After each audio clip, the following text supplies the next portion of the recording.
Bruce, a little louder back here. I said, Speak into the mic. I was asking her about evil or negative energies out there that you encounter as you do these types of things. How do you deal with those? Or? Yeah. I have encountered. I have shamanic training also, so I have techniques from that to handle, because if anybody knows anything about shamanism, there's a journey involved there, which is similar to astral projection, but it's different. You do these, it's a different reality, but you're taught to deal with any kind of negativity or hostile entities or anything like that. Now, out of body, I've only met a few, and they weren't hostile. I mean, they weren't evil. They were just negative or slightly predatory. And when you deal with them, because the first couple of times I dealt with them, it took me by surprise. Even though I knew how to do it, I still was startled, and I tried to run. I tried to run from them. I remember one guy, that grabbed me by the ankles. I'd launched myself, and I was on my way back. He reached up and grabbed me by the ankle to pull me back down. I was kicking him to try to get away from him, and I did. I got away from him, and after that, I thought, okay, I know how to do this now. But when it happens, it's good to know. It is good to know in advance, what to do. And when you encounter them, the two ways that I deal with them, for me, it's very rare, because I always felt like I was completely protected. I'm just like little fairy child out in a bad neighborhood, and just like, well, I'm okay. Nobody's gonna, I'm protected. And I don't know why, but I always felt that. Even when I was a child, I always felt like that. But I have encountered some weird things, and some things that were kind of negative and predatory. And the first thing that you do is you address them, you speak to them, and you ask them, are you of the light? And if you ask them this question directly, they have to answer honestly, whether it's in the shamanic realm, whatever, or whether it's in the astral realm, whatever. They have to answer honestly. And if you ask them if they are of the light and they don't answer you, you tell them to leave your presence, and they have to. They have to go away. And so you cut it off before it ever starts, Anybody that you meet, in fact, you can ask them this. And if they're of the light, they're going to say, yes, I am of the light, or I serve the light, or it is my honor to serve the light, or whatever. My youngest son and I came up with a second one, because we felt like we needed to. And so the second one that we thought of to ask them, and they will answer this one too, and this doesn't have anything to do with religion. This is just about the Christ consciousness. And so the second thing you can ask them is, do you serve the universal Christ? And they will answer honestly, or they won't answer at all. That's the way it usually goes. It usually goes. Now, there was an exception one time that confused me. I wasn't sure because the answer the guy gave me was different. I had gone out of body, and I was on my way. This was a fun trip. This was just to go have fun, and I was traveling over this forested area, and I usually travel low to the ground because I don't like heights even out of body. Isn't that weird? I'm not crazy about them, and I usually don't employ visual until I get to where I'm going. And so I'll usually cut that sense off. But this night I didn't, because it was night and it was pretty and the stars were out, and I was just, I was like 3 stories high maybe or something. And I was passing over this forested area, and there was a clearing below, and there was a big bonfire, and I thought, well, that's cool, I wonder what, and I saw movement, out near the trees. There was a ring of trees, and it was just a big round clearing. and I just saw movement going around this, and I was curious, so I stopped what I was doing, and I went down, I dropped down just to see it. I dropped down between the fire and the tree line, and I just watched, and there was this man who was just wild. He was fair skinned, but his hair was just like dreadlocks, and he had feathers, and he had beads, and he was dancing just this crazy wild dance around this fire, but he was dancing over by the trees and the fire wasn't shining that far, he was in the shadow of the trees, and I didn't understand, I thought, you gotta dance around the fire, what's your problem? And so I stopped him, the second time he came around, I said, wait. I said, why are you dancing outside of the light? First I asked him, I said, are you of the light? And he said, I'm of the light and of the shadow. And I went, whoa, okay. I haven't heard that one before. I have to think about that. I'm not sure if I want to talk to this guy. And I wasn't, but he didn't feel hostile. And I said, well, I just have a question. Why are you dancing in the shadows when there's a big fire here? Why are you dancing in the shadows? And he smiled at me and he said, because that's what you're doing. What? And he said, you're dancing in the shadows. And then he started dancing again. And I knew exactly what he meant. And it was that was the turning point in my life when I started speaking in public and I started giving workshops. Because he told me to get into the light, step out into the light. That's called heyoka. Yeah. Yeah. Heyoka. Yeah. But that was, I am of the light and of the shadow. I don't know. I don't know. But I took a shot, and he was okay. But yeah, you do. You encounter them. It doesn't matter. If they look like a divine being, whatever, you still ask them. They're not insulted. Ask them if they're of the light. Do you serve the universal Christ? They'll tell you, and they'll tell you honestly. And if it's a negative response, or they don't answer you, you just tell them to leave you. And leave you alone. Go away. And they have to. That's been my experience with it. Good question. Next. You should go last, you got so many questions. Well, I'll just do ask one. But you can ask whichever one is another.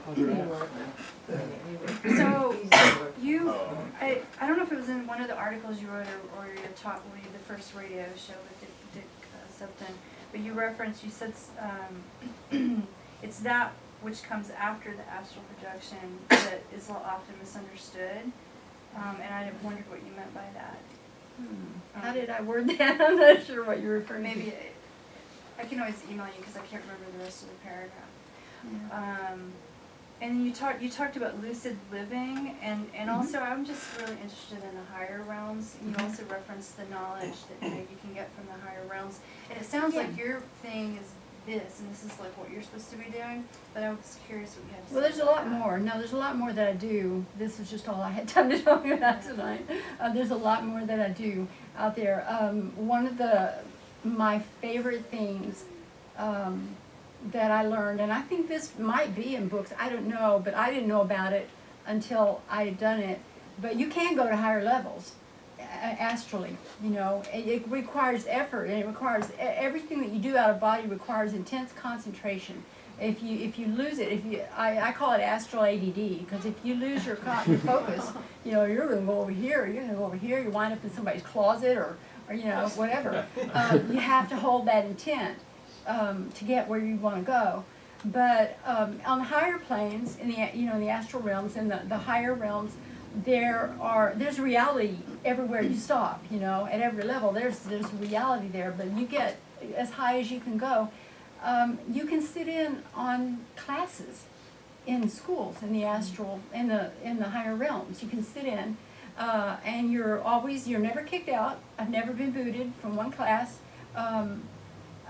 And the thing about it is, the only catch to it is, if it's something that's more advanced than you're ready to learn, you will not be able to understand their language.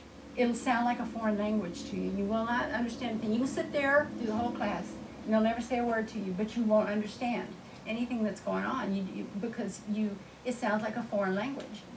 But if it's something that you're ready to learn, you just sit there, you're a student in class with the rest of the, people who are in spirit, who are learning, they're in classes. And that's a great incentive right there, because you can choose the class that you want to go to. If you have an interest, if you're a healer, God, if you're a carpenter, whatever, anything, there is going to be a class. Somebody's going to be talking about it and teaching about it. So you can choose what you want to go to. And so I've done that on a lot of occasions. And, about a third of them, it's just gibberish. And, so I don't stick around. But that's really, it's a fascinating thing.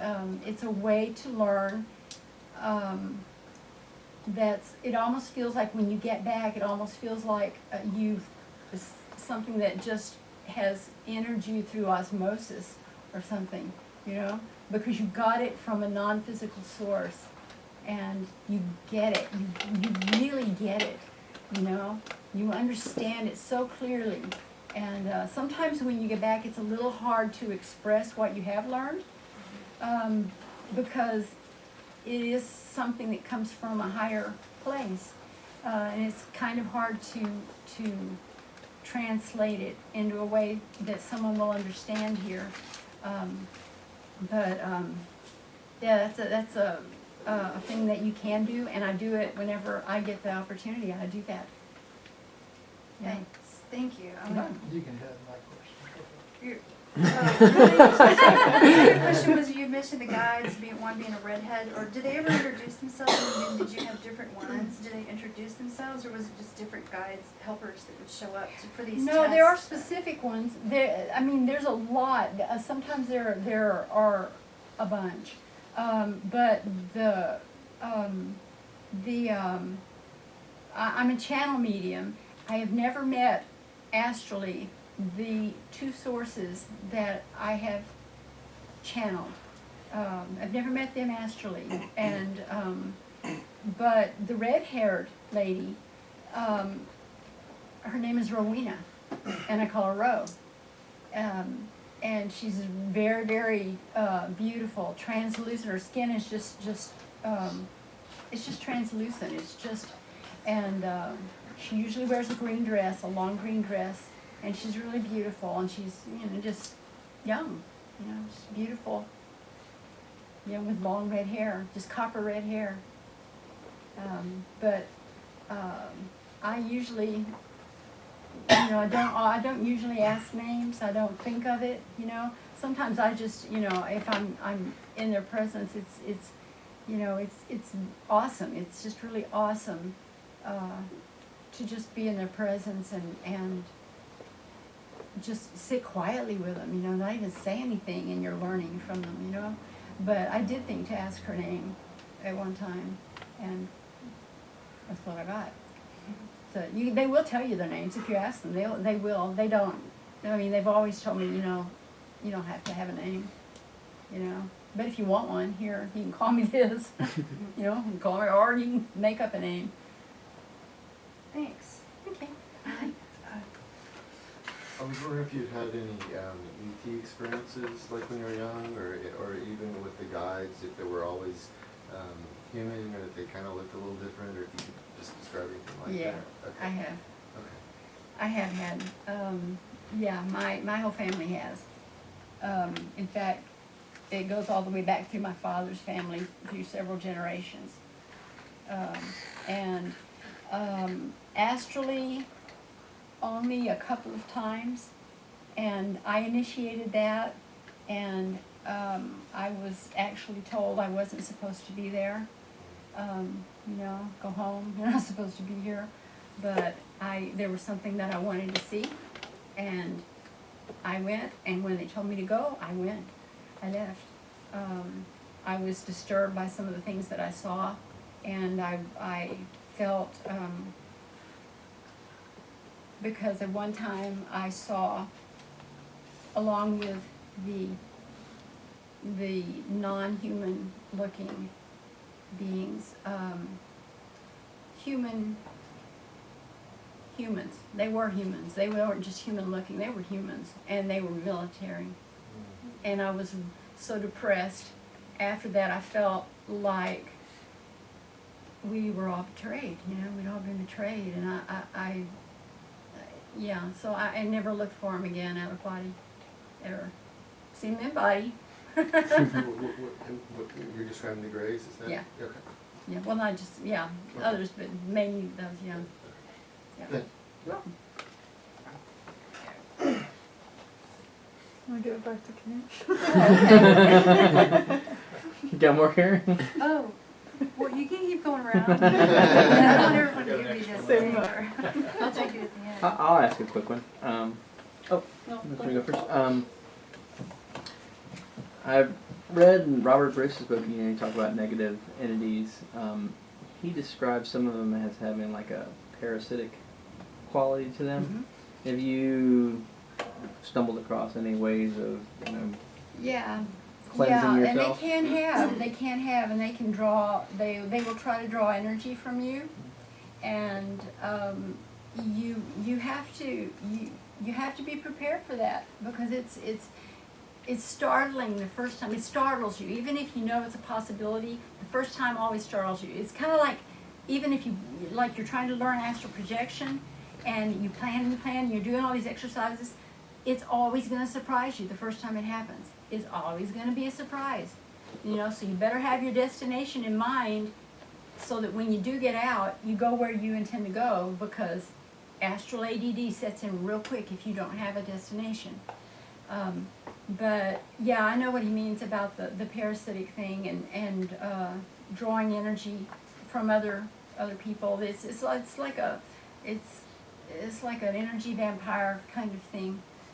Yeah, but once again, you can counter that. You can counter that with and make them leave. You can make them leave.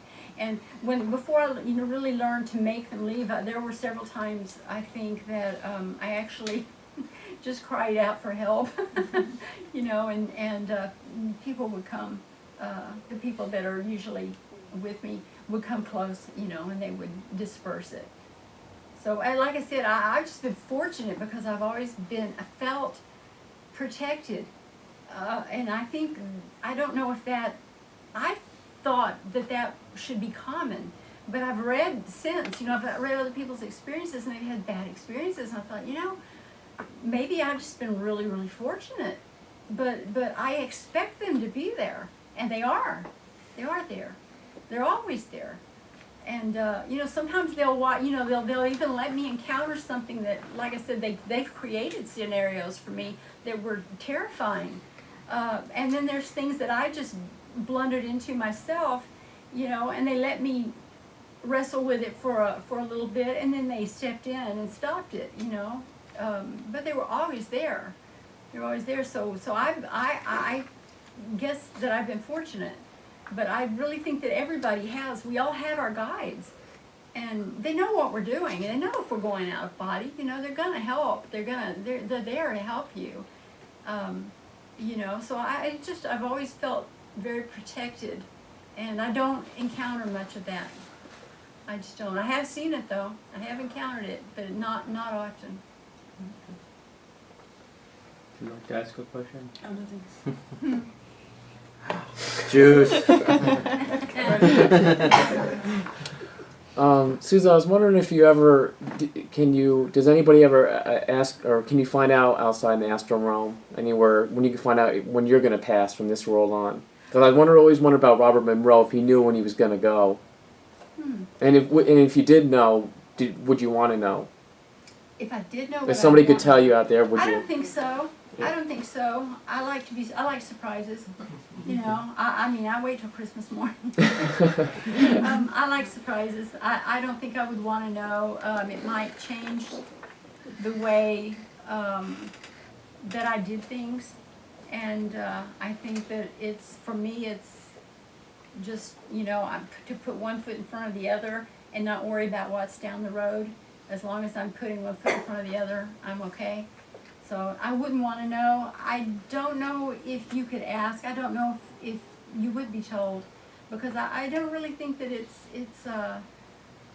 useful information, really. I think that it can have, negative effects on someone, if they knew that. So, yeah. Thanks. I'm Stephanie. Hi. Wanted to share that I had a real similar experience when I was growing up. I got into this at about age 13, Yeah. 14, and I had a lot of free time.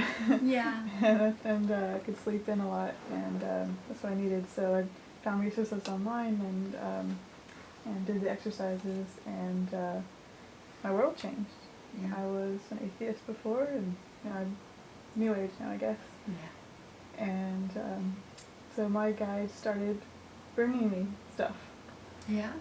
I didn't have what you're saying, like where I'm all the way. Well, a couple times I did, but in my bedroom. Yeah. I didn't go like far away Yeah. to rescue, but they brought me people to rescue and like coached me, and I caught onto that pretty quick, and then they started bringing me more negative things.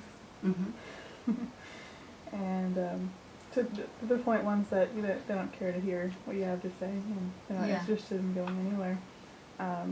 Some believe they're going to hell next, so they want to stall that as long as possible, which is, isn't literally true, but they think so.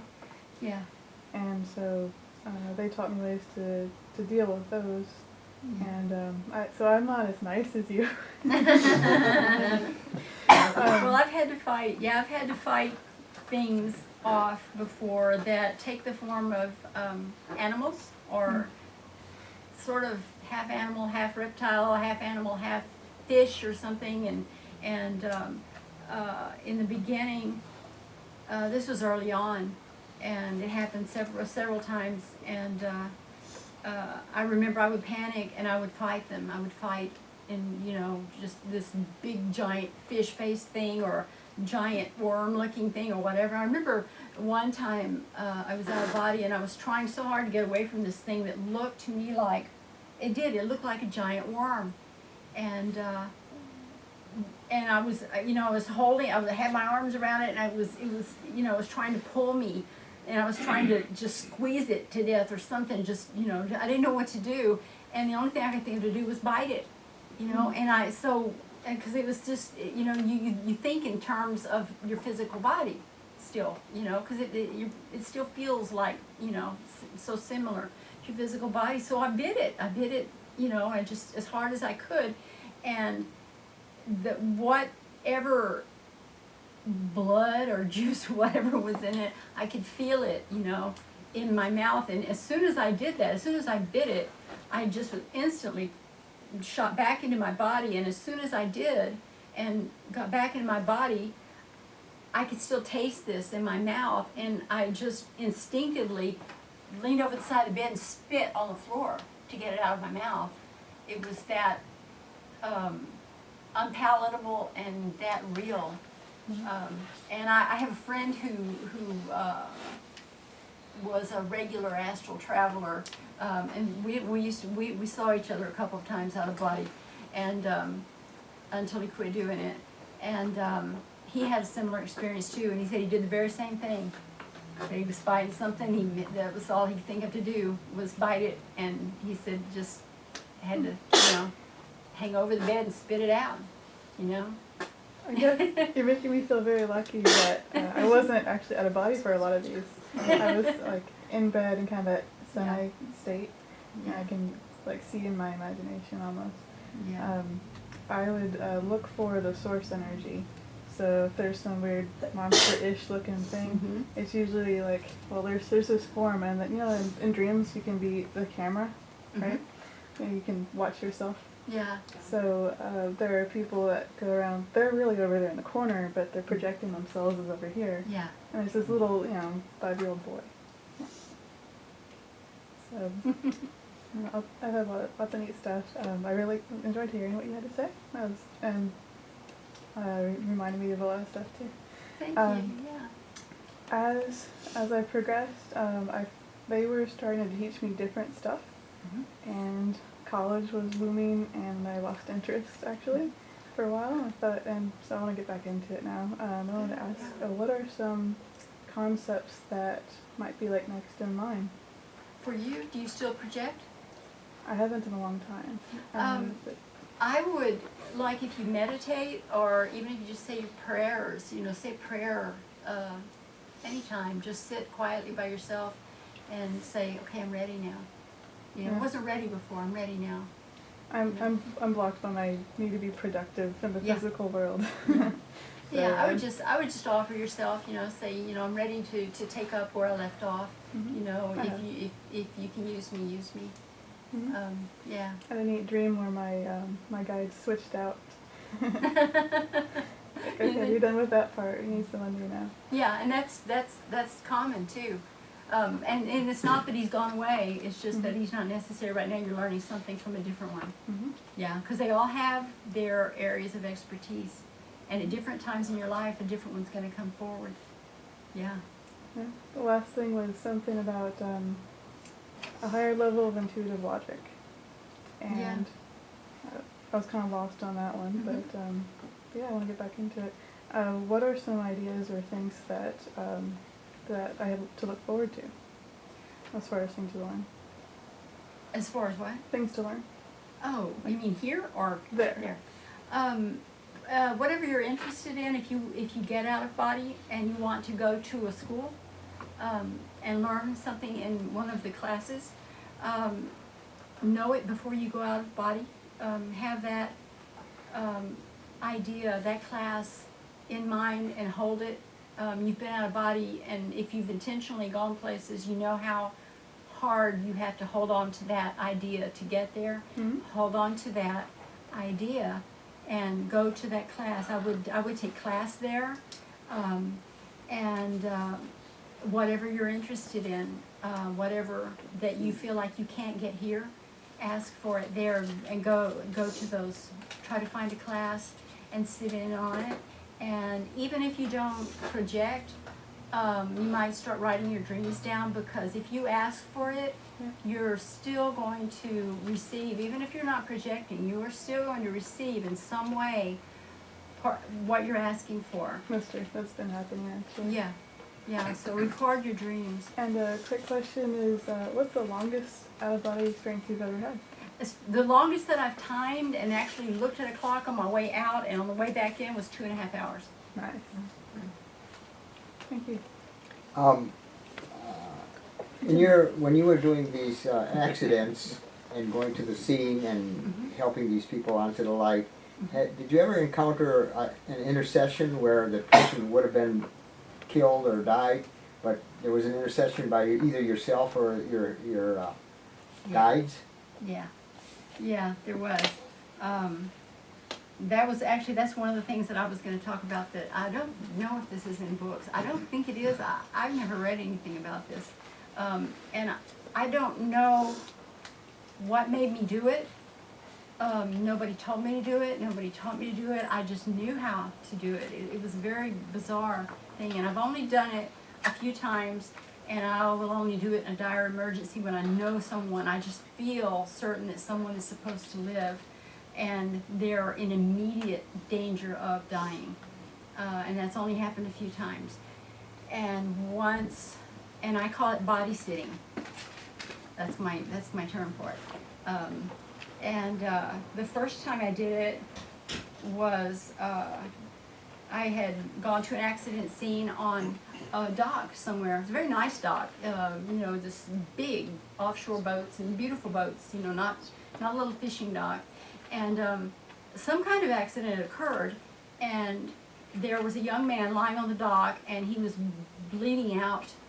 And I went, I just swooped right down and knelt down beside him, and I talked to him, and he saw me, and just scared him to death. I mean, he just had bright blue eyes, and his eyes were just like saucers, and he was looking at me, and I think that he thought that he was dying because of that. Well, he was dying because he was bleeding out. EMTs had already been called. I knew they were on the way, but I also knew that they weren't going to get there in time, because I could tell that he had lost so much blood. And I don't know what made me, I honestly don't know what made me do this, or know that I could do this. but I just dove into his body. And as I dove in, his astral body swung out and was just hanging by a tether. And the EMTs got there, they started giving him blood. I was still in his body. I went all the way to the hospital in his body, with him just hanging by a tether. And he was actually, he was taken into emergency. I don't know how long I was in his body, but the next thing that I really remember was he was stabilized, and his uncle came into the room and told him how scared they had been, that he was going to die. And as soon as I realized that he was going to be okay, I started to move out, and I felt him move back into place. And I think that by doing that, it provided some kind of an energy source or something that just enabled him to stay alive just long enough till they could get some blood in him. And I honestly don't know where that came from. That was something nobody showed me, taught me, never had read anything. I've never read anything about that before, and I've done it several times. And I did it once for a suicidal woman who, I don't know, I just showed up in her home, and she was gonna do it.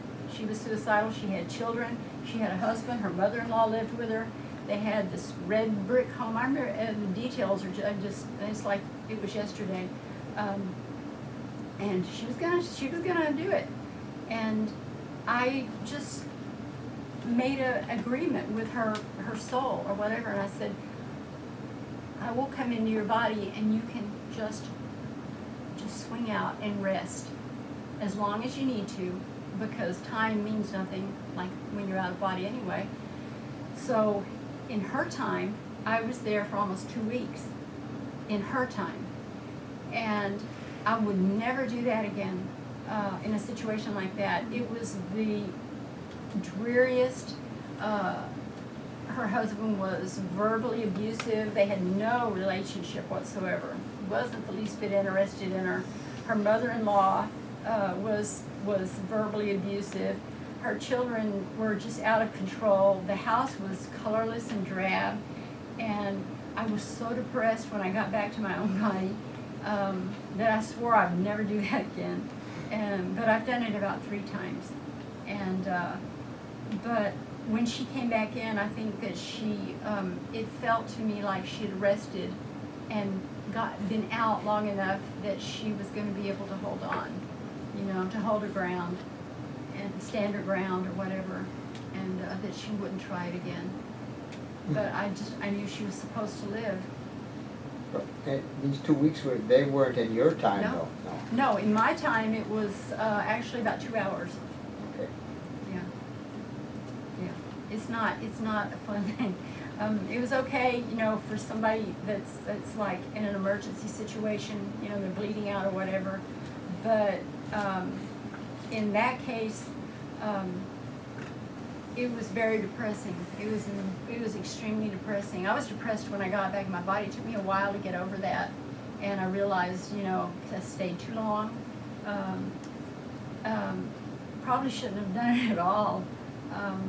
But I'm an empath, so I just carried all of her emotions, everything. I just absorbed them, and it took me a while to shake that off.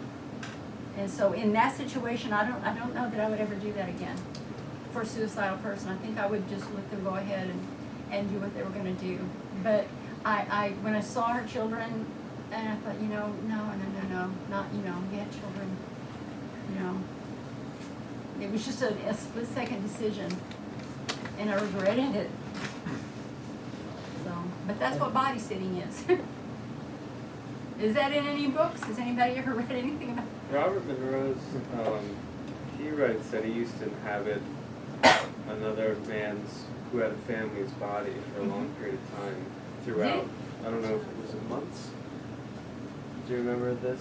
It's months. He'd periodically keep inhabiting this other body, and he'd interact with his family. Yeah. And nothing, it didn't, I don't know if there was anything about healing or anything like Yeah, that. this was just, mine were emergency situations. I have never experienced that like for months at a time or anything. Like I said, it's not, it was just, every time I've done it, it's been just a split-second decision. And I would do it again for someone who was, their bodies being compromised in some way, and I know that they're supposed to live. I know that they have work to do instantly. I know it. I don't know how I know it, but I know it. I would still do it for them. But I don't think that I would ever do it again for a depressed, suicidal person. I don't think I would do that. Thank you. I feel like I've got a million questions. I'm going through the Robert Bruce 90-day program, and I've asked, like hundreds of times for my guides to help me do this, to go out of body, and I never get a glimmer of, do you have any advice? And I do meditate. We'll keep trying for one thing, and read other sources, because I've read as many books as I get my hands on. have you ever had sleep paralysis? No. Okay, because that's a simple way. Getting out from a dream is probably the next easy way. I haven't even been lucid in a dream, although I get dream signs. I wake up and write down the dream, and then I think, this was an obvious dream sign. I had red teeth. I should have said, oh, I'm in a dream, and become lucid. And that's happened so many times. Okay, this is the second thing I'm going to tell you that I don't think it's in books. I've never read it in a book.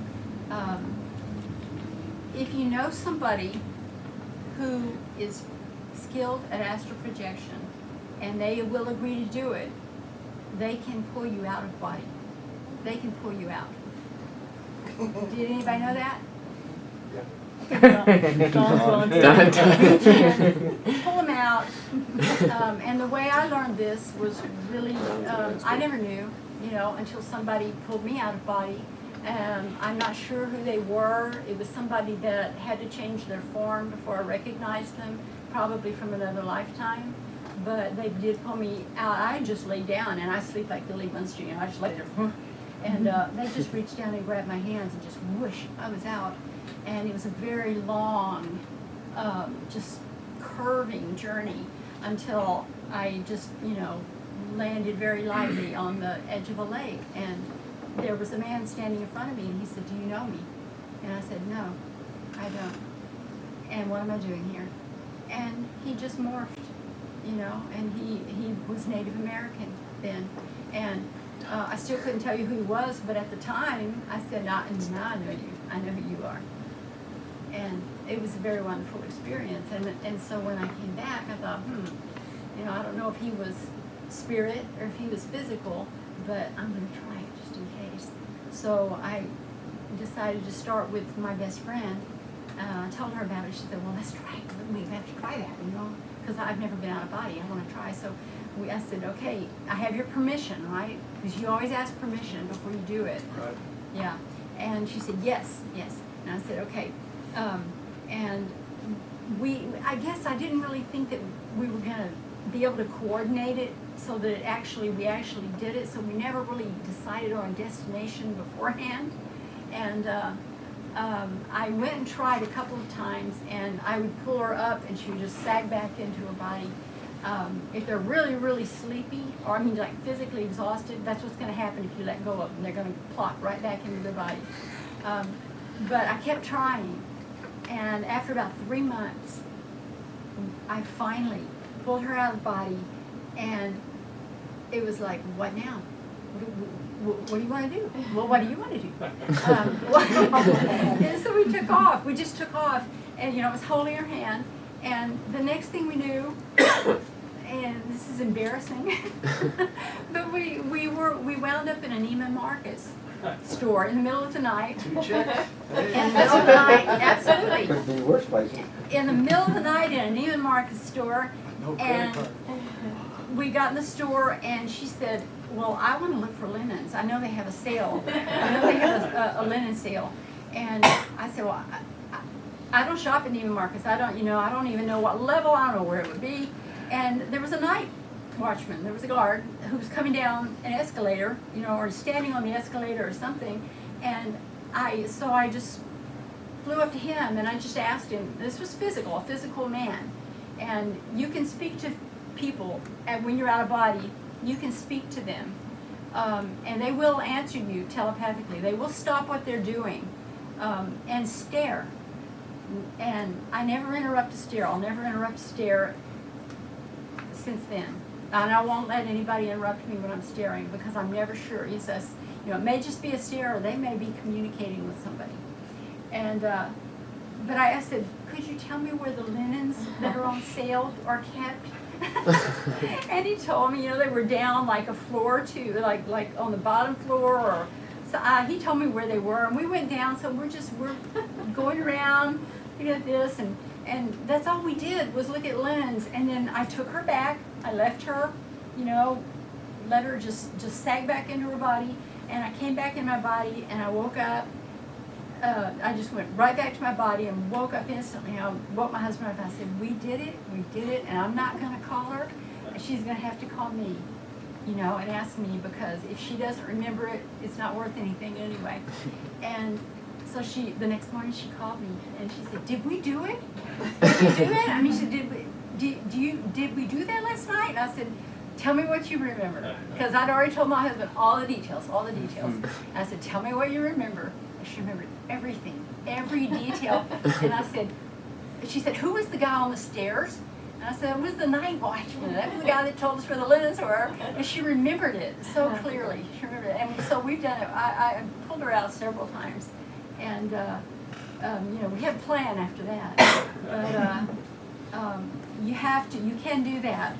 So any one of these guys that can get out of body can pull you out of body. They just need to ask your permission ahead of time, and it'll probably surprise you. It may be next week, it may be 3 months from now, but they can pull you out of body. You can do it. Whoever does this, you can do it. So what's a good destination? Someplace you're familiar with, or? If I don't have any place in mind, and I get now, because sometimes you just spontaneously go out of body without having planned it. So if I don't have a destination in mind, I just, I remember the last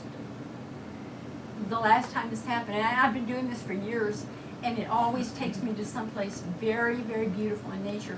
But I just hold my arms out, and I'll just say, wherever God wills, and then I fall forward. And before I hit the ground, I just take off. And it's always someplace very, very pristine and beautiful and isolated. Always in the physical reality on Earth? Yep. Yeah, it seems to be. Have you ever gone to another planet or yeah, outside I've another seen the dimension? Earth rise from the moon. I've been places that I thought might be other planets, but I couldn't tell you for sure. I've been on different levels astrally and lower levels astrally. Don't go there. And you just take my word for it. Don't go there. I have to do everything because I always feel like if I'm going to teach something, I have to know everything about it. So I have done that. Just don't go there. You will meet negativity there. Always yeah. in the physical reality? Or did you go to other dimensions? Oh yeah. Yeah. What are they like? Some of them are like this. Some of them are slightly different. They vary. Their technology varies. The way they dress varies. The way they have relationships. Everything is slightly different. Some places are so much like here that it just may be a few odd things that makes you realize you're in an alternate reality. So the beings you meet there are humanoid? Yes. Yeah. They are. You can absolutely do that. And you can learn a lot, you can learn a lot from watching their technology, looking, at how they, their belief systems, how they live their lives. I was envious of some places that the people had, their lives were more devoted to learning, and but just learning what they wanted to learn. They didn't work their lives away like we do. They didn't just get worn down by life. They lived life, and I was kind of jealous of that. But I've seen places like that, and I thought, that's actually a good thing to see that, because it's a possibility. We could achieve that here if everybody got on the same wavelength. We could do that. Surely. So yeah, you can. There's all sorts of places you can go. I think that there's probably endless places that you can go. I don't really think that there's a limit to where you can go. There's a cord that's attached to you, the silver cord, whatever. It really is attached to you. You can. That's another thing. I felt like I had to understand how I was tethered. I needed to know that I was securely tethered to go far away. And the first time I even noticed it, I usually just, crawl in bed, I'll take all my clothes off, crawl in bed, and just, like I'm just covers up and I'm all protected and safe and take off. But one day I just laid down and covered up, and I left my clothes on. I had this long white, like a painter's shirt or whatever, poet's shirt or whatever you call it, on. And I sat up and I was going out of body, and I felt something tugging back here, and which was weird. And so I was reaching around like this, and I couldn't find it, and I was just trying to, and then I realized I had my shirt, even out of body. I was still wearing my shirt, which you'll create clothing for yourself usually. But I went out in what I was wearing, and what had happened was the cord was actually coming out of my solar plexus. I had that was coming out of my solar plexus this time. Usually comes out, hard or up higher. But it was coming out of my solar plexus. It had gone over my shoulder, down my back, and was coming out the bottom of my shirt. And it was, it was like, this is not right. This doesn't even feel right, and I had to fix it, And that was the first time that I ever really thought, hey, what is, this is weird. You can feel this thing. And when you're close to your body, it's about that big around. It's about 1 inch in diameter, it felt like to me. And it's alive. It's alive. It's a living part of you. It's not like a rope or anything. You can feel the life force in it. And the further away from your body you get, the tinier, it's like it just stretches so fine to such a fine filament that you almost can't see it. And if you get to a place that's very far away, it's harder to stay when that cord is very tiny, because your astral body becomes less and less substantial. But what you can do for a brief time, if you have some business there, you really want to stay, you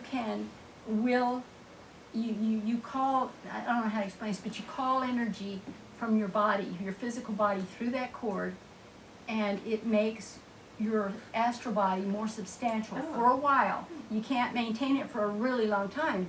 But I did it, I've done it a bunch of times, and one time I thought, I want to see what this feels like, and I held the cord, and it's like a pulse. You can feel a pulse when that energy is moving toward your astral body. You can feel that, it pulses. And if you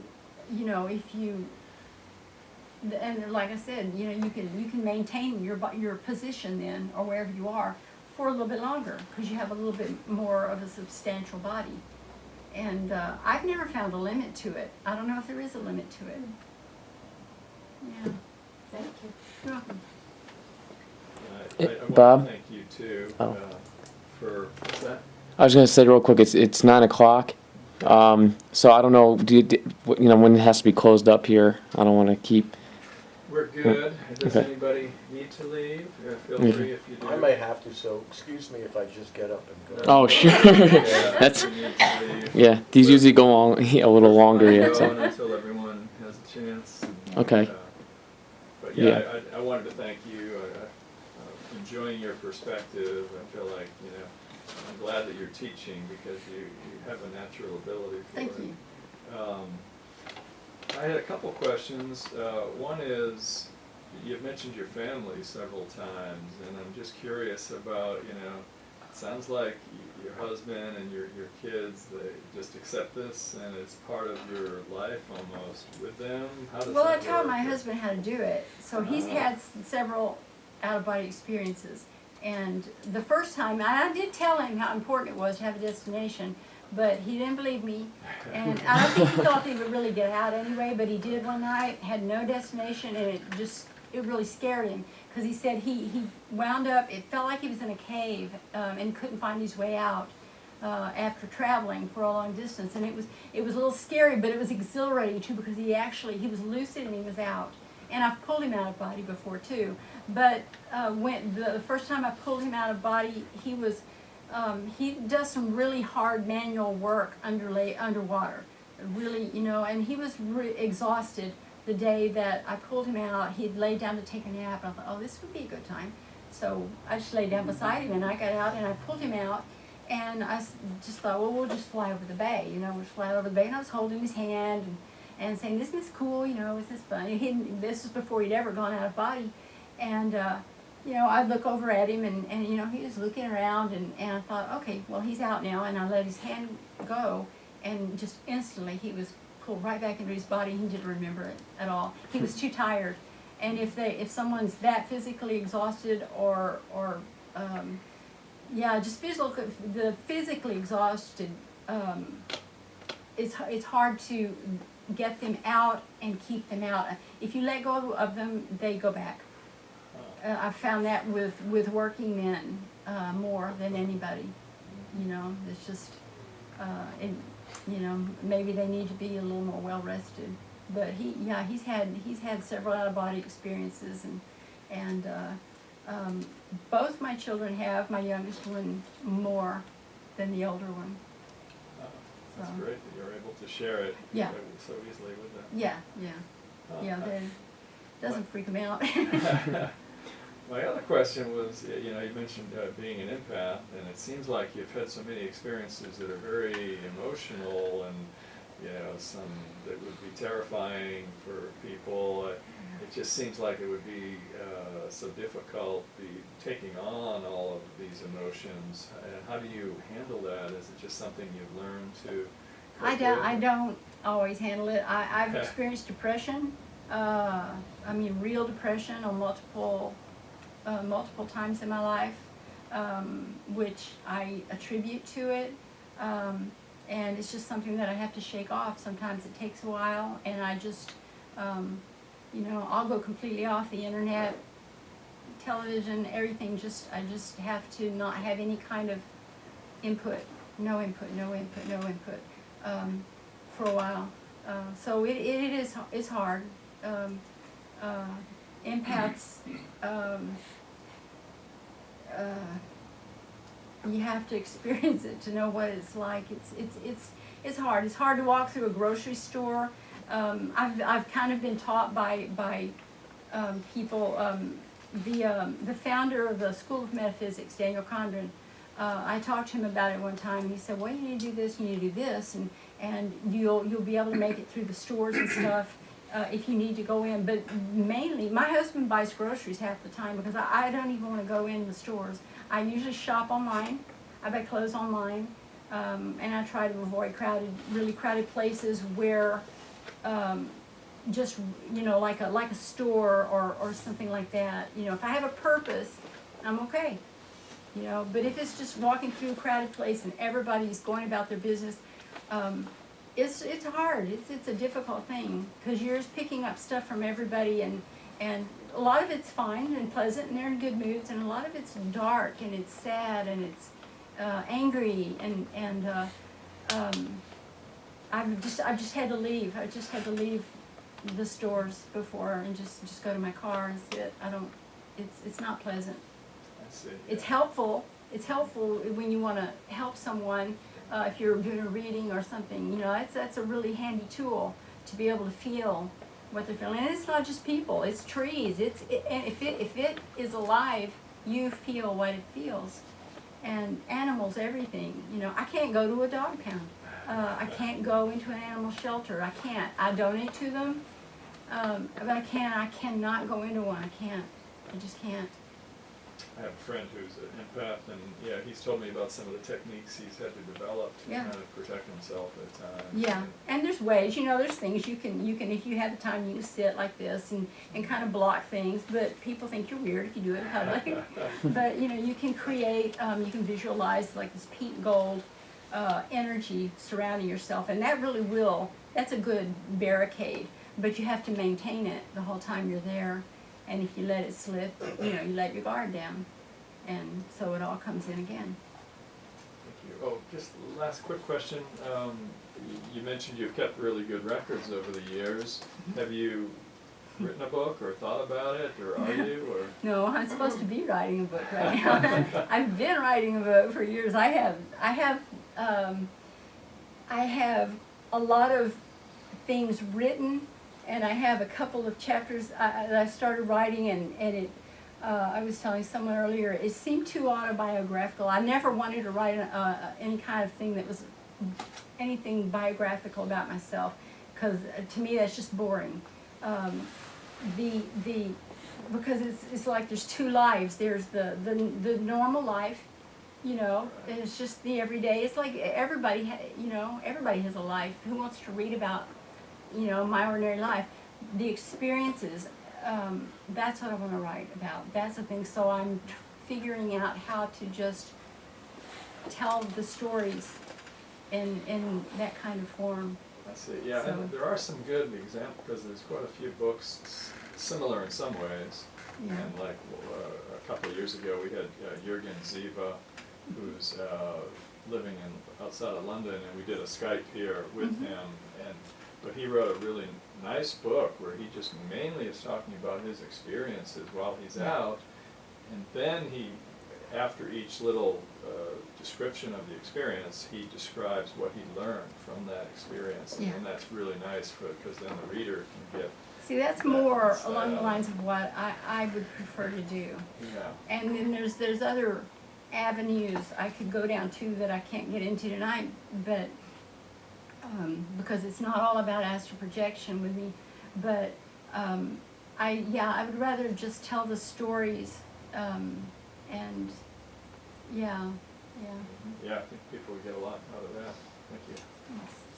I don't know if this is really your realm or not, but I remember when I was a kid, my dad taught him and the guy at work were trying to, they wanted to astral project, and they had this little thing worked out where they wanted to, if they succeeded, they were going to tap each other on that left elbow, so, you know, that was their way of Yeah. knowing. And as far as I know, he never did it. I think I would have known if he did.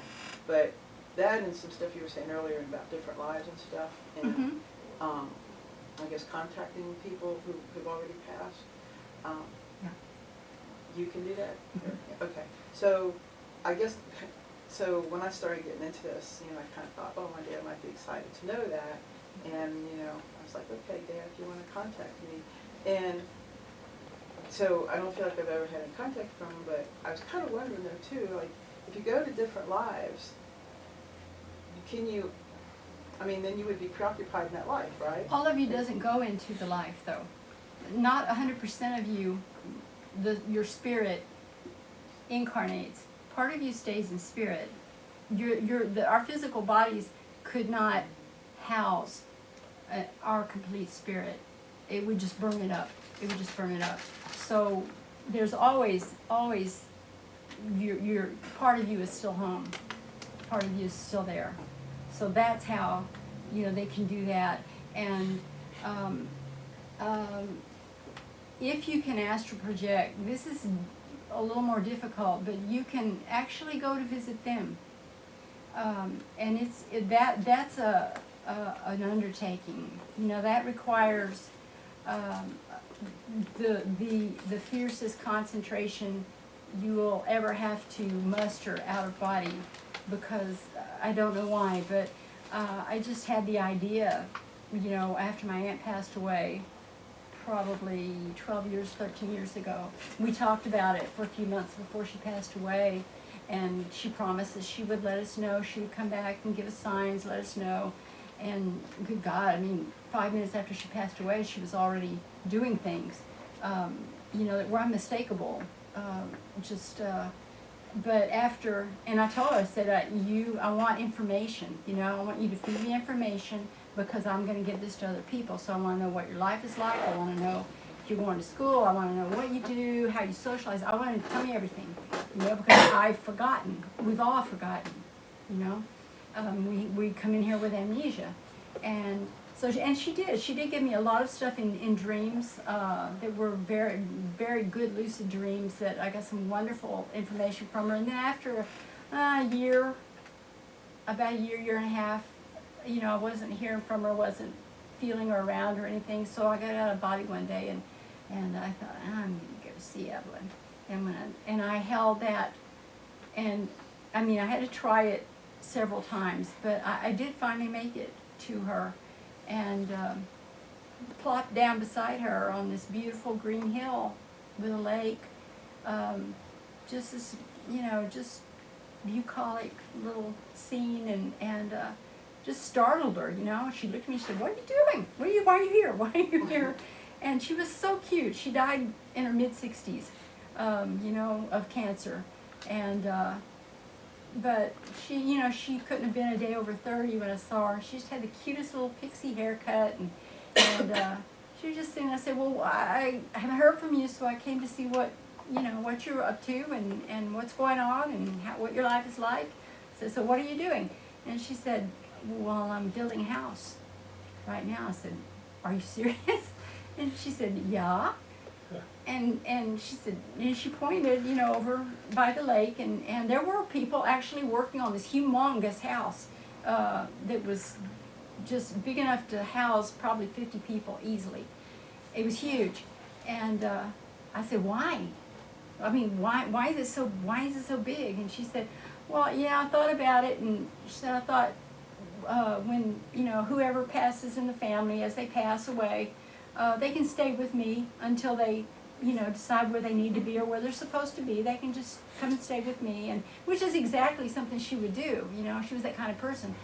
And but it was also a location that her and her husband, it was a similar location to where they had planned on building their home after they retired. They just didn't get a chance to do it. So, but yeah, she gave me lots of good information, and you can get to these people.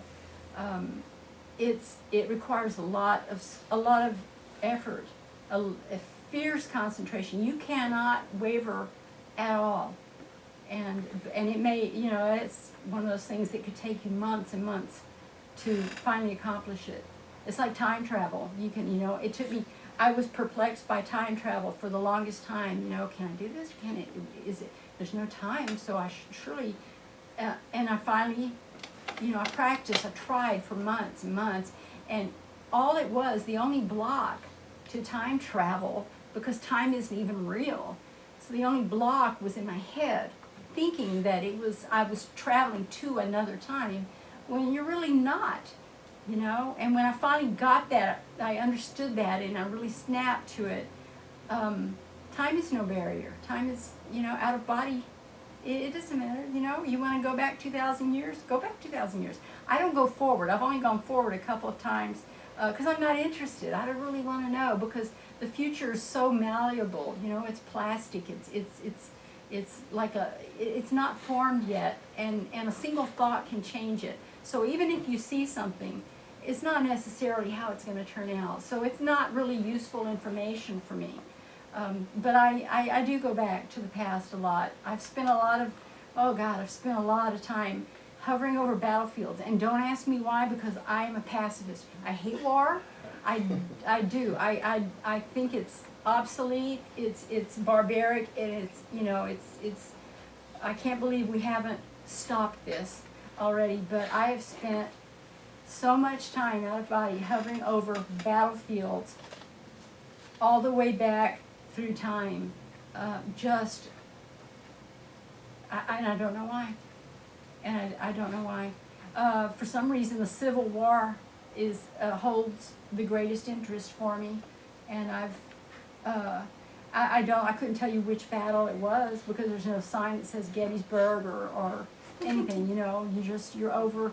But I will employ all the senses that I can, and the horror of war. You know, if you've never been to war, and you go there astrally, you get every bit of it if you're employing your sense of smell, your sense of, you're empathic also, you're visually, sounds, everything. I remember the sounds of cannon, the sounds of bugle, the smell of blood on the ground under the sun that was just putrefying, you know, just awful. And it was when I first learned that how soldiers get trapped in that moment. You know, there's a lot of groups that go to battlefields trying to release spirits, you know, and they tell them, you know, oh, you're free. And I've taught some of them. I've taught some of them too, because you can't just go and say, you're free, go home. They have to understand that first that they're dead. And in a battlefield situation, there's, in the first place, the body's not, you don't really associate with your body when you're astral in the first place, but when you're torn up, you don't either. I remember seeing a battle, it was a Civil War battle, and I just hovered over this group of, it was a company that it looked to me like all of them had just been, they were just laying all over the place, and they were dead. They were already dead, you know. They were dead and are in the process of dying. And there was a bugle call.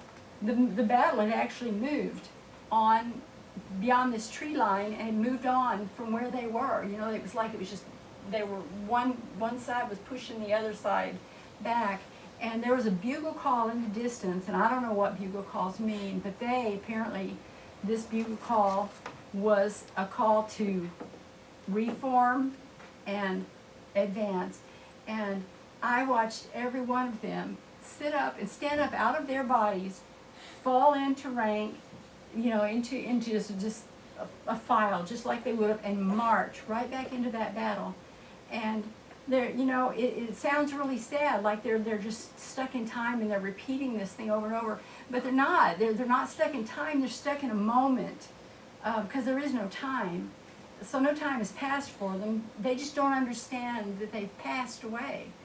And war is just, it's a horrible, horrible thing. You know, nobody should have to experience that anymore. But that's the thing with the battleground ghost, and I think that a lot of them go on and then they come back just because they're so indoctrinated into that soldier mentality that if they hear someone bark an order and they're out, you know, heading off into space or whatever, they're going to come back and they're going to try to follow that order. And so that to me is kind of sad. You know, and it's still going on today. It's still going on today. The Iraq, the people that have come to be, that have served in Iraq, it's awful. It's just awful. And I always tell them, you know, because the last ones a group came to me, oh God, it was a year and a half ago, about a year and a half ago. There was a group, 4 of them appeared in my bedroom. And this one was standing out in front, and he spoke for the rest of them. And I saw him so clearly.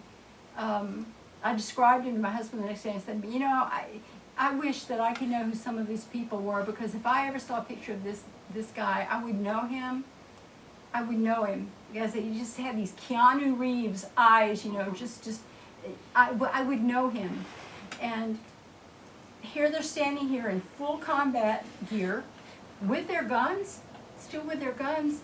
And, you know, I asked him, I said, how can I help you? And he said, well, we're pretty sure we're dead, but we don't know what to do next. Do we go back to our regiments? What do we do? And I said, no, you do not go back to your regiments. I said, the first thing you do is lose those guns because you do not need them where you're going. And I said, could you tell the other ones to step forward because I can't see them very well? And he said, no ma'am, we can't come any closer. We're filthy and we might get your place dirty. And it just broke my heart, you know, that they were concerned about getting my place dirty. And I said, no, have you seen my place? No, don't worry about it. But they wouldn't. And I said, he said, where do we go? And I said, well, when you passed away, there would have been a light, but probably, you know, when it happened so quickly, you didn't notice it, or you're a soldier, you were following orders, and so I said, you missed it. And I said, just start looking for it, ask for it, and it'll reappear. And they started looking around my bedroom. I said, no, I didn't mean in here. You know, it's not. But he said, no. I see something, you know, way over there. And I said, what does it look like? And he said, it's small, but it's a light. It's really bright. And I said, go there. And they did. They left. They just passed right through the wall. And it was so weird about this. I talked about this on Dick Sutton's show one week. The very next week, this is so strange, I got a Facebook message from a friend of mine that I hear from once in a while, but she never Facebooks me. She'll call me. But it was just a little personal message from her, but there was no message. It was just a little link. And I clicked on it, and a photograph came up in a newspaper. And my husband was sitting by me on the couch, and I just gasped. And he said, what's wrong? And I said, this is the guy that was in the room the other night. This is him. And he was in his combat gear, and there's a photograph of him.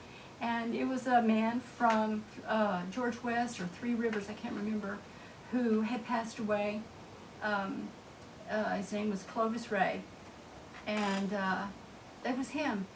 And I read the story about everything, you know, everything. It was just down to the details, everything, you know. And I just, why would she send me this? Why, you know, what would even? And I texted her and I said, why did you send me this link on Facebook? And I said, you know, I've seen this guy. Why did you send me this link to his picture? And within 30 seconds, she called me and she said, I'd send you anything. What did you really see this man? And I said, yeah, he was in my room last week. And I told her everything about him. I said, he was so polite. He was so polite and so proper and everything. And she said, well, that's Clovis. She'd known him since he was a little boy. And she said, that's Clovis. And she said, I'm so glad that he came to you. You know, I'm so glad that he came home and he came to you. But I rarely get to know who people are that I deal with. Very rarely. You know, few times, but that was, I really think that was his way. He probably heard me saying, you know, I'd know this guy if I saw him, if I ever saw a picture. Well, I saw a picture. I have it, I printed it out. Yeah. Well, I was wondering, like, with my dad, I invited him to make contact with him. Yeah. And I said, you know, you keep, you know, get my left elbow. Yeah. And I guess I sort of felt like, you know, with his interest in it, that he would try to, but since I haven't felt like I've gotten any, you know, response. The deal with that is that, this is my experience of it, they always do. If you ask them to, they always do. Even if you don't ask them, they usually do anyway. But most people just miss it. They miss, because it can be so subtle, they just miss it or dismiss it as just, you know, coincidence or whatever. They just don't understand the sign that they're using, you know. In which case, I always tell them, you know, if you don't feel like you've caught a glimpse or you know that you've had any contact, talk to them just like they're sitting in front of you. They can hear you. They can hear everything you say, and tell him, I just don't feel like I've had my sign. You know, I don't feel like I'll have closure until I have some kind of definite sign from you, you know. Wait till you hear me say, oh, I know this is you, Daddy. You know, and just keep on and watch, because there's so many ways that they get through. You know, flickering lights. Electricity is the simplest thing in the world for them to mess with for some reason. Flickering lights, things that won't work. The friend of mine that I mentioned earlier that passed away of cancer, the year before he died, his daughter died. And he emailed me, and he was so in such sorrow. He said, I feel like everything that I believed in is a lie. You know, how could, she was killed by a drunk driver. And he said, how could this happen to someone so young? And he said, I don't want to know anything anymore. And I emailed him back and I said, you start talking to her right now. You're her dad, you're still her dad, and you tell her you need to hear from her, you need to see her, you need a sign from her. Tell her all the things that I've told you that she can do, and you order her to do it. Like you're giving her an order as her father. You don't ask her, don't be wimpy about it. You tell her, you have to do this for me. And I said, and get your digital camera out and start taking pictures, because she's going to show up in the pictures. And they did. And, you know, within just a few days, he said, well, she's here. She's here. And he said they were standing in their kitchen one night, and there was some kind of plates from Mexico or something, I don't know, on their kitchen wall. And they were, it was before her funeral, and a few of them were standing in the kitchen talking about her. And these plates had been on the wall for years, and just all of a sudden, they all came down at one time, just crashed onto the floor. I laughed, and I said, you know, and tell her, yeah, that's another thing you tell them, break something, I don't care. You know, if you have to break something to get my attention, that's fine, I don't care. You know, break it. Break it, do whatever you've got to do. She also, when one of her sister went home that night, she had left her cell phone at home, plugged it in on her nightstand, and when she got home, it had been jerked out of the wall, and it was all the way across the room.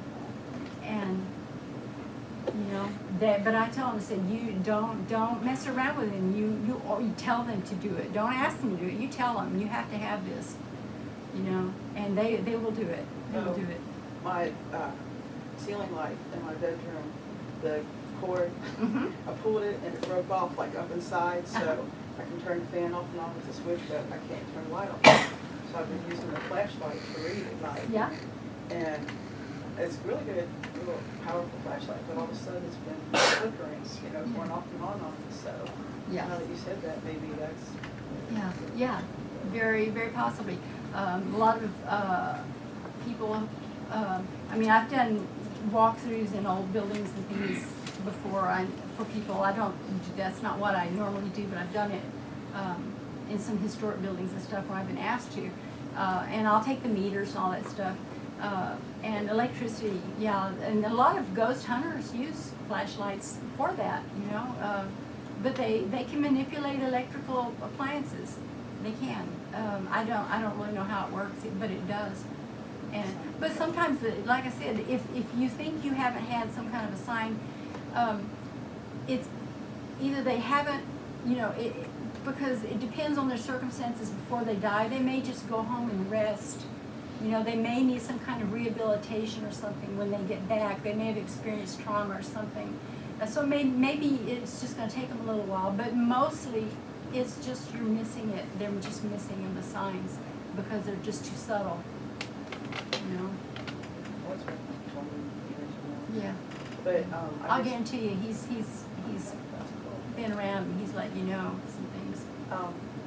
Yeah, because you were talking about your friend Mel, and I guess, you know, you were talking about the really obvious things he was doing, and I thought it'd be neat to kind of know some of those things that you can do.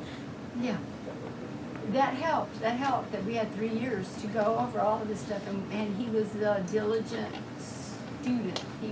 He read, he was just a voracious reader, and he read things that I didn't even tell him to read, you know. He just, and he wound up amazing me after he passed at some of the things that he did that I didn't even know he could do. Could you tell us one or two? Well, one of them was the funniest one, and the one that my husband actually got to witness.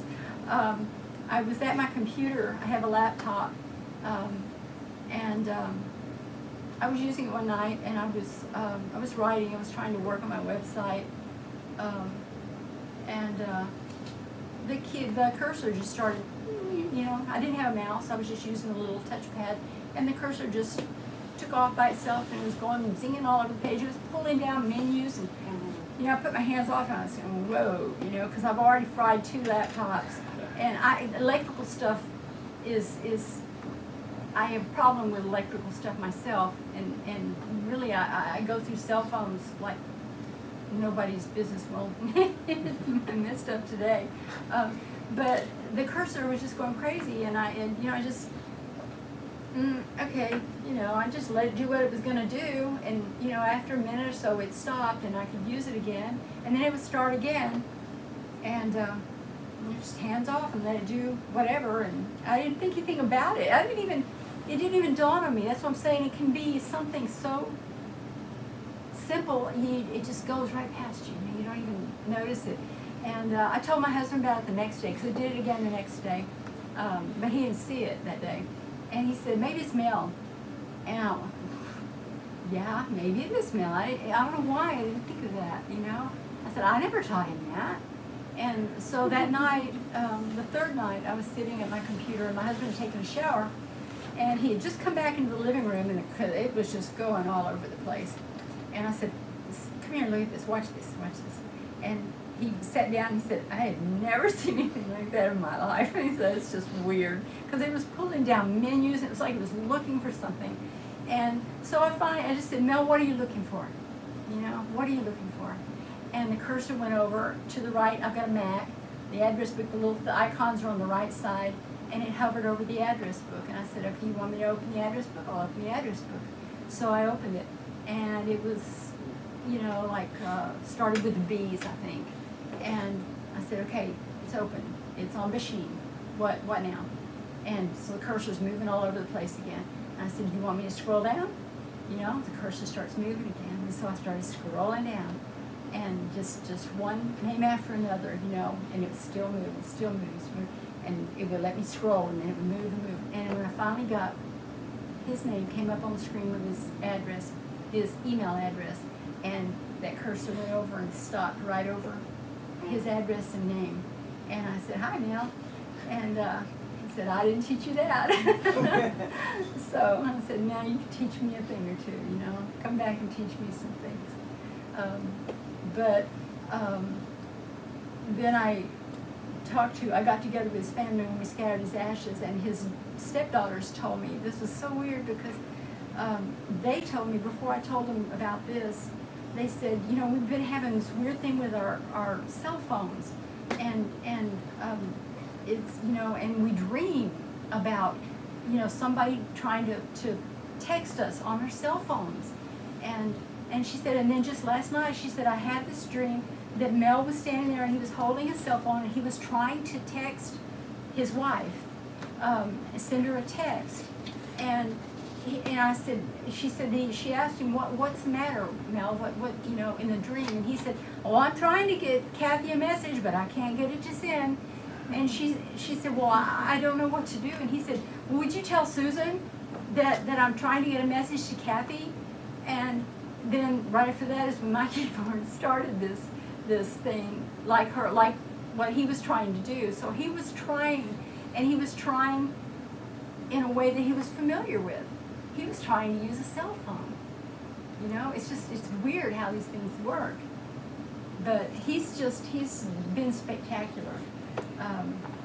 You know, I just expect something all the time from him, you know. And if I don't hear from him or don't feel him around, I'll talk to him every week or so, and, you know, how you doing? You know, we miss you, we love you, you know. I wish you were here, but I'm glad you're there. And, you know, just, he's just come through for his whole family. And I'm glad that we had the 3 years to work on that, and that he was able to do that for them. Because their healing has been, you know, easier. You know, you still grieve, you know, I still grieve when I lose someone. You know, I grieve even though I know perfectly well that they're fine where they are. But you know, the shock of losing someone physically, it's hard. It's still hard.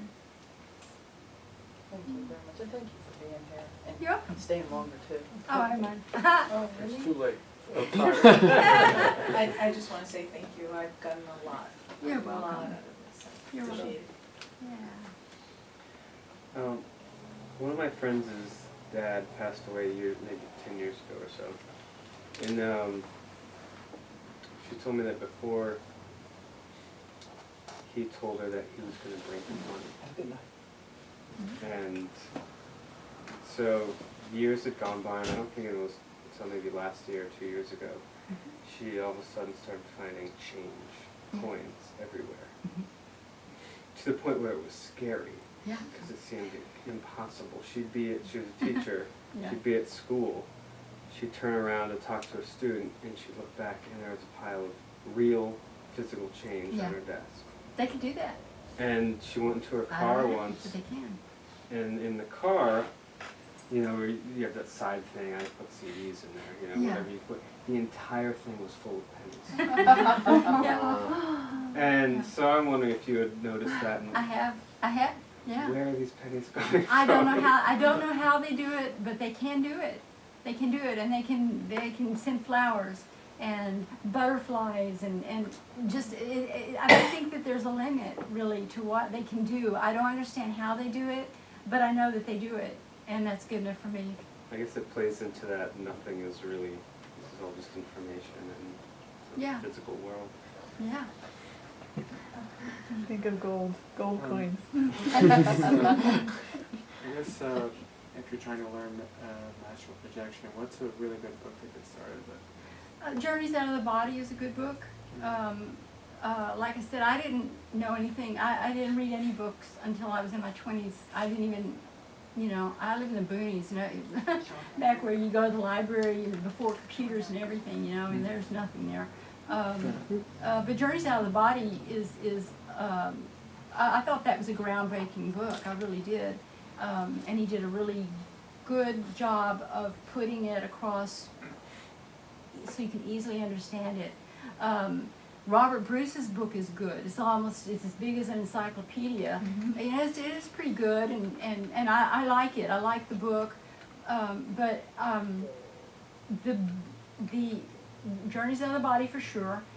There is a book called Flying Without a Broom. It was written by a Wiccan about astral projection. Has some good ideas in it, and one of the best, and it's more of a booklet, and I don't even know if it's available anymore. I was going to take mine apart and copy it because I've had it for so long. But there, back in the 70s,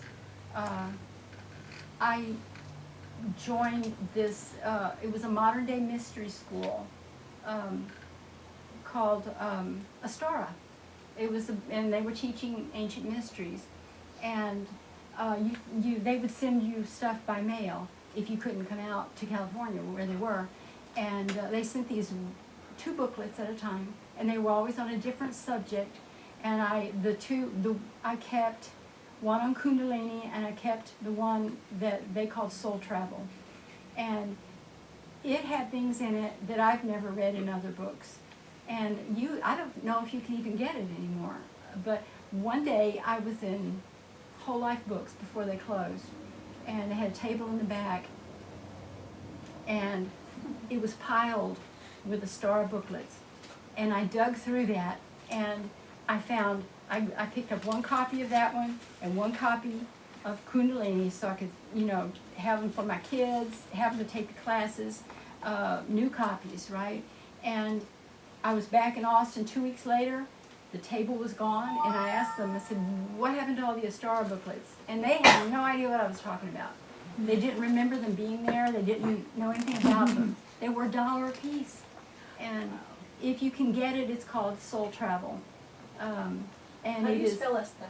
Astara. Yeah, and the 2 founders, well, the original founder, the lady has passed away. I think her husband has passed away now. and their daughter, Sita, passed away a few years ago. But I believe the organization is still open. I don't know if they still do the same thing, but you might try emailing them and ask them if those booklets are still available. And if not, I could always just, unstaple mine and just make copies and send y'all a copy and y'all can make copies. Because to me, it was just a booklet and it was packed with really good ideas. And I was trying to think, there was one more book that I really, you know how Time Warner used to put out sets of books? Mm-hmm.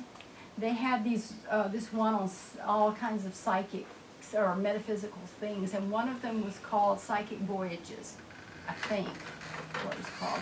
And I got several of them, and then I cut them off. The only one I kept was that one, and it's excellent. It is really good. It's really good. It also goes, in the book, it goes into Ingo Swann's Astral Projections, and the fact that he was, the person who they first recruited to start Operation Stargate, the remote viewer program, and all of that. And it has some really good astral projection stuff in there. It's a good book, and you can get hold of that. And it's got some What's good. it called? I think it's called Psychic Voyages, and it's a Time Warner book. And you might get it on eBay or a used one on Amazon or something. But really, my favorite ones are the Robert Monroe book, Flying Without a Broom. I can't think of the name of another one that I had. I've given away so many books, but the Star booklet I will always keep. Psychic Voyages I take to every class to let people look at it, and I keep that. I keep the Star booklet, and Journeys Out of the Body for me, it was a great relief to read it, and understand what I had been experiencing for so long. So it's really good. It's very understandable. He did a good job. He was a journalist or something, I think. So duh. He did he was just tailor-made to put it in writing. So, yeah. Okay. Yeah, you're welcome. I wanted to ask y'all one more thing. Y'all that get out of body, did you know that when you project out of body into your astral body, that you can also project out of your astral body? I heard that. I Have heard you? the double. I can't remember where I read And you it. can probably project again out of that. I'm not sure. I've only projected out of my astral body a few times, and that was by accident. Because the way that happened, the way I learned that, I was lying in bed one day, I was trying to get out of the body, and I was laying there, it was taking forever, I thought, this is never going to happen. So I got up, walked into the living room, I was so heavy and so tired that I just laid down on the couch. I just flopped on the couch, and as soon as I flopped on the couch, I just zinged out of my body, and I didn't feel the same as I usually did out of body. And I looked down at myself, and so the body lying on the couch is this light body.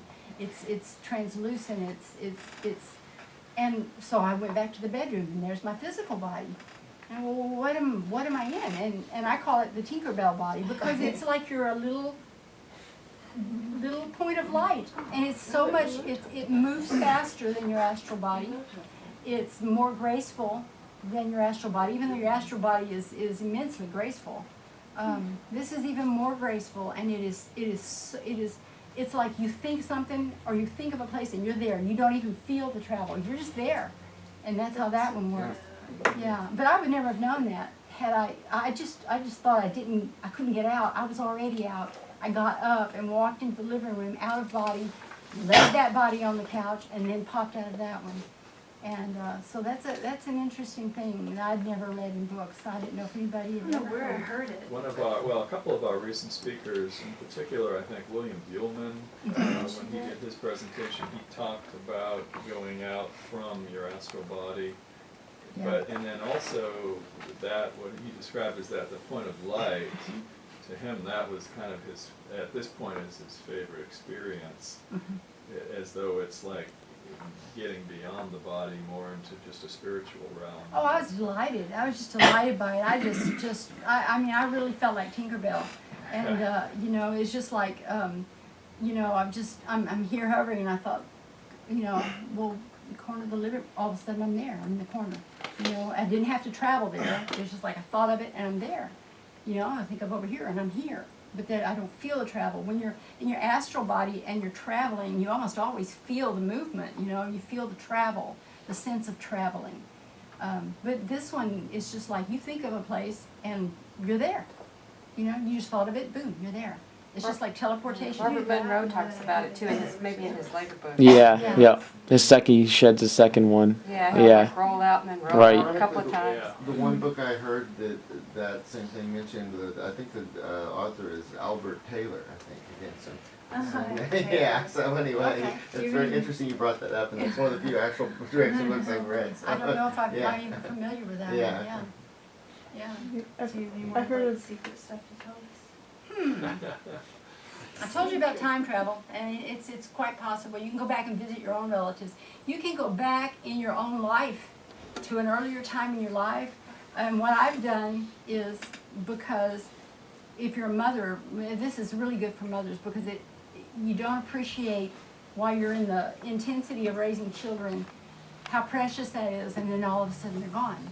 So I've projected back into my past where they are little, and when you encounter your physical body in the past and you get close to it, you will merge with it, and you are in your younger body but you're thinking like your older self.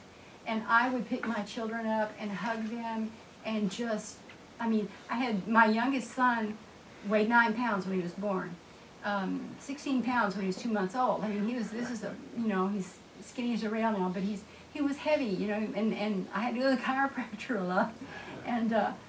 And one of these experiences, my mom and dad actually drove up, and my dad walked in, and he said, "Put that kid down, he's too heavy to just lug around." And I said, "Daddy, I'm never putting this boy down," because you just re-inhabit, you merge with that younger body, and you can re-experience things that in a different way with more appreciation for it.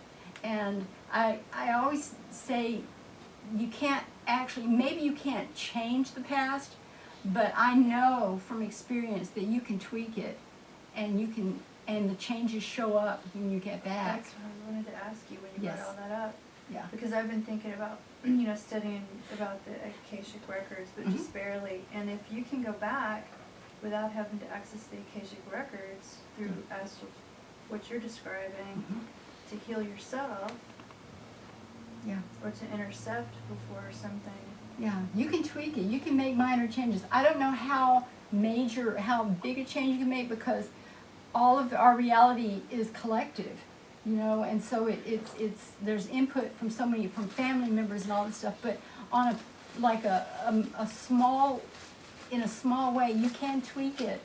I did have an experience once where I went back and I merged with myself when I was maybe 11, and my family, my parents weren't really expressive, affectionately expressive. It was hard for them to say I love you. If you said I love you to them, it's like, I don't know how to handle that. And they weren't huggers. And I went back and I merged with this body, and this was just like a spontaneous out-of-body thing. I don't even know why this occurred, but I found myself in the house we were living in. I saw everything that my mother had in the kitchen. I never left the kitchen because it was lunchtime and everybody was coming in for lunch. And my brothers came in and were sitting, and I was just, I had tears running down my face because I was just so overwhelmed that I was with all of them again, because my parents were in their 80s at the time. This wasn't that long ago, and my brothers came and sat at the table, and they all had flat tops. Remember what the flat top? And I used to, when I was little, I used to like to rub my hand across it because it felt, just prickly.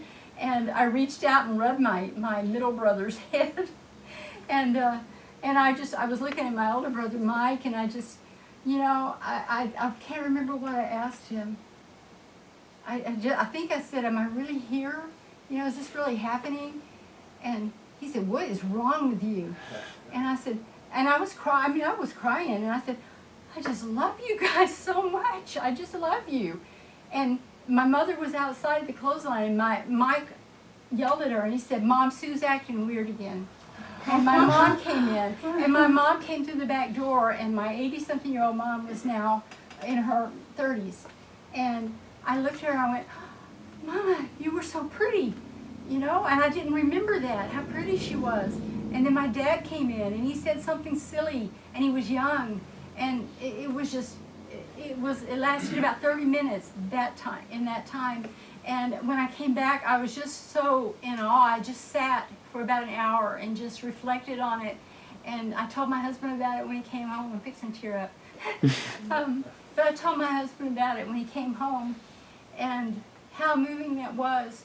And what was really strange was that, like I said, we just were never, you know, my parents weren't expressive, and so there was no hugging, not much hugging, not much, you know, never I love yous or anything like that.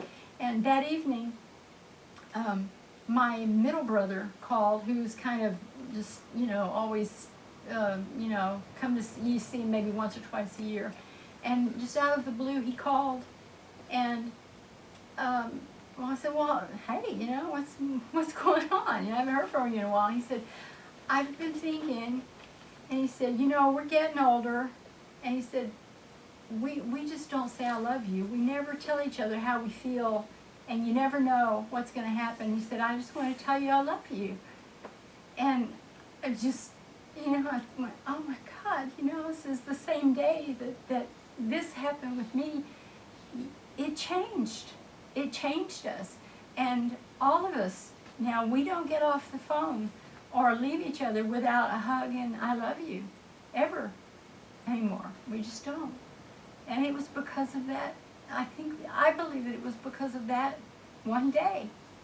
So you can tweak the past. I don't know how, to what extent, but enough to make changes in your relationships with people. Sorry? Well, I want to say something about that, because I do this work called enlightened energy, and some of the people around here know a little bit about it, and something like that, not quite as dramatic as what you just described, but it happens all the time with a lot of the people I work with, and we call them mind flashes, and people have these memories, these like, one of the most dramatic is a lady, 67 years old, and she had a serial mind flash of every home she had lived in as a child. Yeah. Well. And she lived in like 18 different places, because her father had moved every year. Yeah. And the way that I sort of, what happens with it is people have these, I call it positive sense presence, because you know those moves were very difficult. Yeah. Oh, yeah. When she was 11, 12, 13, you know, moving every year, you know it was not fun. But they come out of that, and there's just this positive sense to it. Yeah, and it changes their perspective. It does. It changes. It changes their perspective, and that changes how they are. Yeah, yeah. And it happens. I mean, the work I do, that's what we call positive sense presence, and it's a change in perspective, and almost everyone. I'll go over other things another time. Thanks. I know I've been going on forever. Thank you.